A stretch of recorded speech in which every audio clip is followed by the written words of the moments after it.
That Naturopathic Podcast. TNP. Hello there. Hi, and thanks for joining us. I'm Dr. Cara Denisio. And I'm Dr. David Miller, and we hear your frustrations. This show is for you. This show is for you if you're feeling like your current healthcare strategy is not getting to the root cause or the underlying reasons for your health. This show is for you if you've been told that you're fine, but you definitely don't feel very well. This show is for you if you're walking out of your doctor's office with 1, 2, 3, 4, or even 5 medications without any mention of diet, lifestyle, or a long-term game plan. This show is for you if you've got several specialists taking care of you, but no one is really putting it all together. This show is for you if you believe that health should be part of healthcare. These problems have solutions. We know it. Our patients know it. And we want you to know it. Naturopathic medicine is the solution that you need to know about.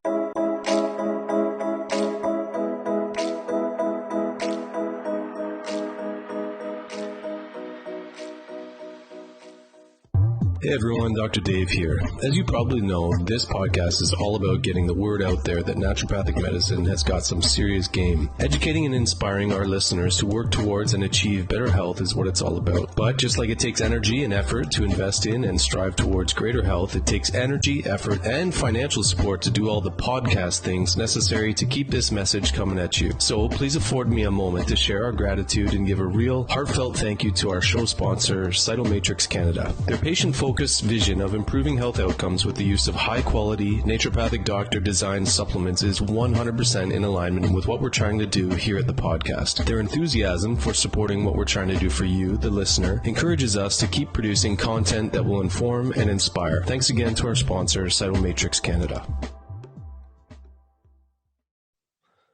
Hello and welcome to another episode of That Naturopathic Podcast. It's Dr. Dave here, and I'm going to do another episode of what Dr. Karen and I did previously, which we were going to call Clinical Bites. So today is just a really short episode. It's just me, but I'm going to talk to you about some things that I found to be very, clinically important in the last little while. And hopefully you get something out of it, either whether you're a patient or a practitioner. I'm hoping you get something out of this in very short time, a very short period of time, because we're just going to be quick. So what I want to talk about today is the stomach. Now, the stomach proper. I mean, not the abdomen, as we sometimes call it, when we're talking about the belly and the abdomen. We're not talking about all the contents there. I really want to focus on just the stomach proper today. There's lots of reasons to focus on the stomach itself. I think part of my affinity for talking about it now, or part of the reason that I want to talk about it now, is that I've worked with it a lot and got really great results with it, because the stomach is a really whiny sort of organ. It seems to cause a lot of problems. Now, some of those problems are really well known. Some of those problems are, like heartburn and GERD and things like that. Maybe some issues with burping and things like that where, we know the stomach is involved and we've known it for a long time. But as I get to know the stomach better through hands-on therapies, visceral manipulation, I've seen some other patterns and signs that the stomach could be a problem. So we'll get into some of those signs in a minute, but here's some of the reason why I want to talk about the stomach. Like I said, find it very clinically important. I don't think I'd treat anyone without treating the stomach as a sort of core, one of the foundational initial things that we do in our treatment. Many different ways to treat it, but like I said, we'll talk about that in due course here. But the first thing I want to talk about is why it's important. So obviously the stomach is a big player in the gut. It's got a big job. It's a highly dynamic organ, so has a big job in terms of being the first organ. It's got a really hostile kind of acidic environment, and it's a big muscle. I mean, it churns, and it's like the churning, breaking down center at the top of the digestive tract that sort of sets everything up. So yes, it's a big player in the gut, but also let's talk about the gut-brain connection. We know that there's a connection between the gut and the brain, and it's bidirectional, goes both ways, right? So we can have issues with, our thoughts, anxieties, and things like that show or manifest as gut issues, and the other way around. So you can have, symptoms of, say, IBS, just to include a whole bunch of you out there, because so many people have IBS. Then you can have sort of mood issues going the other way. So it goes both ways. So gut brain, there's one reason why it's important to work with the stomach. And remember, once you're affecting the brain, you're kind of affecting everything. Central nervous system. So you can say gut brain, and then you can go brain everything. So indirectly, we're sort of helping everything via the gut brain connection. So in this sense, it's got a bit of a software influence, you could say. Meaning, it affects information processing in the whole body as a whole. So software, yes, but also hardware, because so much of the absorption in our gut depends on proper stomach function. So you need the hardware to be absorbed in your diet and everything for you to be able to function properly, right? So it's got a software and a hardware function. The gut is just so critical that way. So then what about the vagus nerve? Now, the vagus nerve, I think it's the coolest nerve. Well, it's a pretty cool nerve. Let's be honest. It wanders. That's why it's called vagus nerve, because it wanders. It wanders from the brainstem, it's a cranial nerve that wanders all the way down throughout the gut. Used to be called the pneumogastric nerve because it affects lungs, heart, gastric, so stomach function, and much of the upper GI. So there are vagal afferents, meaning there's signals coming from the stomach back up through to the brain too. It goes two ways, like a highway. You generally build a highway two ways. Same thing with nerves. Often, we've got sensory nerves bringing information to the brain, and also information going from the brain out. So you can affect the vagus nerve, and yes, you can affect the vagus nerve with all the components of the upper GI, but the vagus nerve travels anatomically along the esophagus and over the stomach. And so much of the vagus sort of anatomy is intrinsically tied to the structures of the stomach. So the stomach offers us a really, really great opportunity to influence the information coming from the stomach to the brain. And then when you affect vagal input to the brain, you have massive effects on the body as a whole, parasympathetic nervous system, possible uses in something like autoimmune disease, stress, and relief of stress. And if you talk to anyone who does any specialized work with the vagal polyvagal theory, you'll have an idea of why the vagus nerve is so critical to overall health.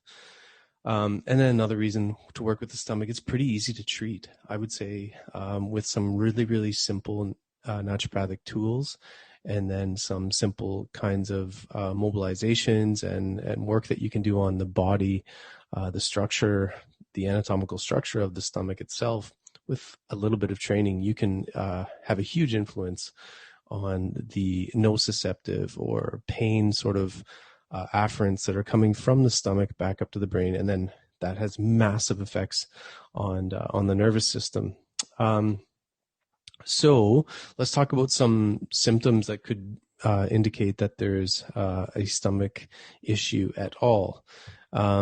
So obviously, like I said, there's GERD and heartburn. Those are signs and symptoms that people are pretty aware of in terms of having an origin in the stomach, or at least the stomach being an issue to some degree.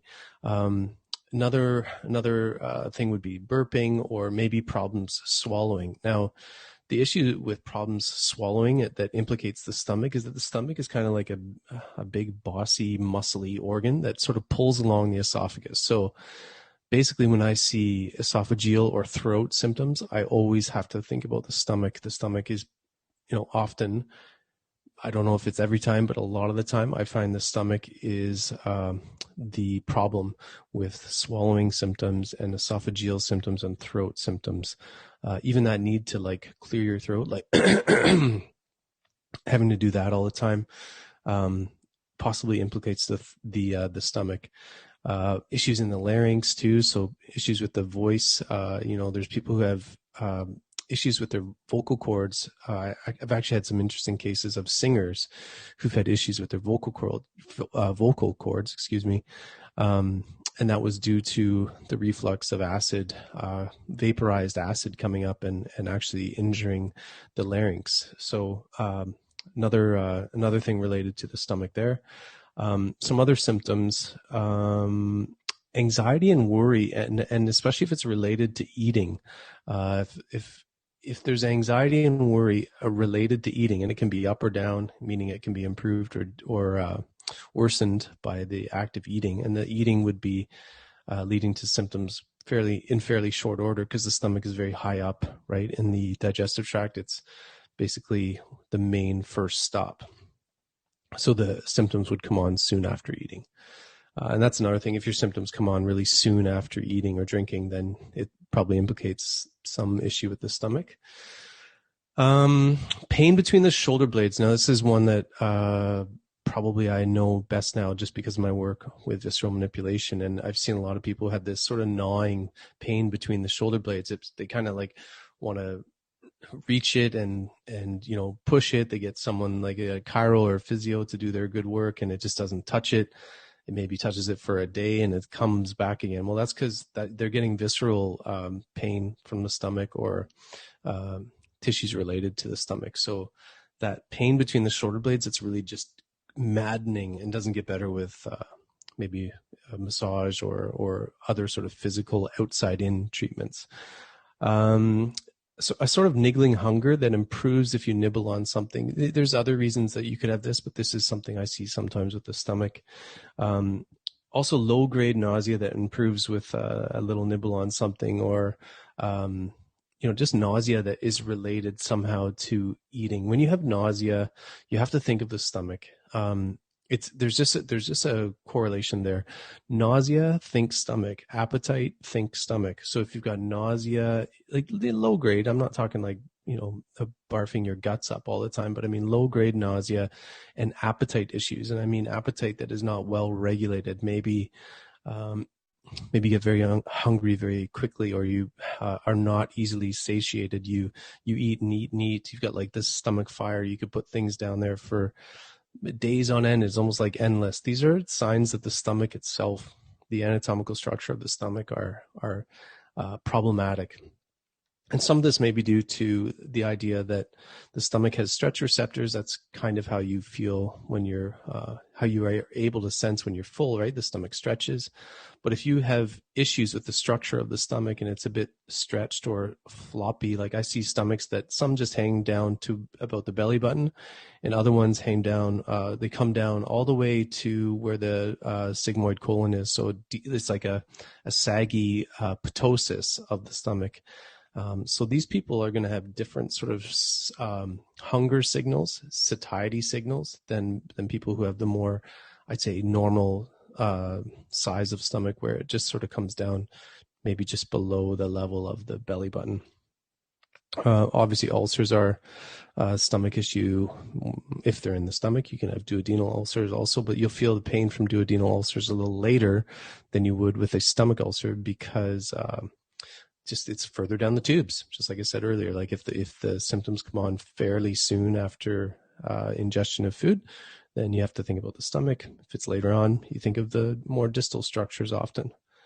Another one I've seen showing an issue often with the valve that holds food in the stomach is a very fast sort of gastrocolic reflex. This is those people who they have to go poo like right after they eat, and sometimes they have a bowel movement and there's undigested food in it. So if you have undigested food in your stools, it implicates the stomach. It implicates the fact that the lower valve that is meant to hold the food in the stomach for a period of time, maybe 2 hours, maybe 6 hours, either way, longer than a few minutes. If that food is quickly sort of shunted through the rest of the digestive tract, then what you'll end up with is undigested food in your stools. Very interesting, because you might think the colon is the problem there, but it's actually, I would say in my experience or my knowledge, it would be more often related to a dysfunctional valve of the pylorus. Another symptom or two would be mouth and throat dryness. So the need to sip all the time, or just dryness that you feel in the mouth and and throat in general. H. pylori infection, obviously, this is one thing that maybe you'll have been investigated with a blood test or maybe a breath test, and H. pylori is sort of a well-known cause of issues in the stomach. Other times you might find stomach issues is when you actually move or mobilize the stomach. So this is what I do with visceral manipulation, which is a kind of mobilization of the organs. It's been a very, very how can I say this? It's changed my understanding of the stomach and the gut by 10 or 100-fold, because now in real time I mobilize the stomach. The person tells me, oh, that just changed my appetite, or I'm a bit nauseous, or I feel a bit this or that. So, you can, if you move the stomach and you can cause or elicit some symptom changes, then perhaps there's an implication of the stomach there. Obviously burning sensation from the stomach, but also burning sensation from the throat. You may only feel it up in the throat. You may not feel it low down. But the inability or the problem that you have with some foods being coffee, chocolate, citrus, alcohol, spicy foods, this also implicates the stomach. Again, these are fairly well known. I'd say at least spicy and alcohol are sort of known as being triggers for the stomach.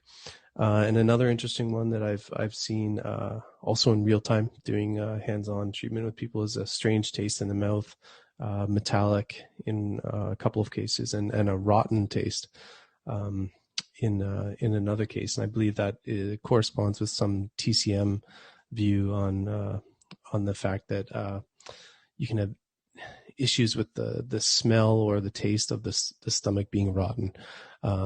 If you're a TCM expert, you'll know what I'm talking about there. But yeah, for the rest of you, just know that you can get weird sensations of taste from having issues in the stomach. So the stomach, I've talked about ways of treating it in the past. Some of my favorites are bitters and demulcents of various kinds. I usually use slippery elm or deglycerinated licorice. These are demulcents that just sort of soothe irritated tissues. Now, that's great if the tissues are irritated, but what if you have a problem where the stomach is kind of in a malpositioned or not moving properly, which is why I use the visceral manipulation techniques, because it addresses a different kind of problem. Just like muscles and joints have to move properly, same can be said for the contents of the abdomen. For example, your kidneys move about 3 centimeters with every breath in and out. So motion is lotion. If the stomach's not moving in the right way, or it's kind of stuck with adhesions to other organs or other areas where fascia restricts its motion, the demulcents won't be as helpful. And it's at times like that you need a different kind of therapy, such as visceral manipulation, or perhaps some very skilled acupuncture or other body focused intervention, where it's more of what I say is a macro approach. So the micro approach being maybe the cells and the tissues, you can soothe them on a very micro level. That's good. But on a macro level, so I'm talking about the organ as a whole, as a big moving unit, that also has to be addressed sometimes. And for an example of someone who works in the macro sort of realm would be like a physio or a chiropractor. They often work with the anatomical structures as a whole. They're less concerned. I wouldn't say they're not concerned at all. In fact, I'd say if they're really good chiros or physios, they'll probably have an appreciation for some of the micro based perspectives. But generally they work with, larger moving parts, like a muscle as a whole, or the bones or the spine as a whole, not the cells thereof. So that gives you an idea what the difference is between a micro and a macro perspective at the same time. So you can have micro and or macro perspective issues in the stomach, just like anything, like any other organ. But I do find the issues of the stomach are fairly easily treated to some degree. You'll get some result if you know what you're doing with the stomach. So those are a couple of the interventions. So demulcents and bitters for the more, like I'd say, tonifying micro perspective, but maybe a specific intervention for the structures of the stomach and how they move would be more indicated for people who have like a stomach that sags, or maybe something like a heartburn where the valve at the top is sliding, inappropriately, or you have a hiatal hernia or something like that. Those are macro structural issues that do not respond as well to micro interventions, and this is a big thing. I think I don't know how to explain it much better. It's just very, very important. You can't treat everything with supplements and drugs and things like that if there's an actual anatomical movement issue. Sometimes it's 90% to 10% one, or 10% to 90% another. But it can be the difference between getting a result and not getting a result, because you don't know how to perceive the problem properly. So that's a lot of information about the stomach, and I hope you find it helpful, because a lot of these symptoms are overlooked. And I do think the importance of working with the stomach is not just because it's part of the gut, but it's also it's first in the stomach. So when you look at the gut as a whole, yes, it's got this kind of you have to have a holistic approach to it. Everything affects everything in the body. So a sort of complex adaptive system, or holism, depending on whether you're like nerdy left brain or right brain type person. But it's also got this hugely important job from the linear perspective. Okay. So when food goes in, if you don't chew properly, then it throws off everything subsequent to that. So from a linear perspective, the massive dynamic energy that the stomach brings to the act of digestion sets the tone for everything else. So if you fix the stomach, you will end up fixing a lot of things down the line subsequent to that. Because if you're waiting, say if you're only starting from the colon, well, there's a lot of organs that have already done a lot antecedent to that. So, it often simplifies or gives a real sort of like grounded feeling to your treatment protocol when you start with the stomach, or at least incorporate some stomach treatments into your treatment plan. Okay, you can tell I love the stomach, and I want you to love yours too, and I want you to know a bit about it so that you can make some progress, because its effects on digestion, gut-brain axis, vagus nerve. We're talking some major influence from one organ that's very, very important. So hopefully that little clinical bite was tasty enough for you, and we'll talk to you again next week on That Naturopathic Podcast. Hey everyone, Dr. Dave here. As you probably know, this podcast is all about getting the word out there that naturopathic medicine has got some serious game. Educating and inspiring our listeners to work towards and achieve better health is what it's all about. But just like it takes energy and effort to invest in and strive towards greater health, it takes energy, effort, and financial support to do all the podcast things necessary to keep this message coming at you. So please afford me a moment to share our gratitude and give a real, heartfelt thank you to our show sponsor, Cytomatrix Canada. Their patient-focused vision of improving health outcomes with the use of high-quality, naturopathic doctor-designed supplements is 100% in alignment with what we're trying to do here at the podcast. Their enthusiasm for supporting what we're trying to do for you, the listener, encourages us to keep producing content that will inform and inspire. Thanks again to our sponsor, Cytomatrix Canada.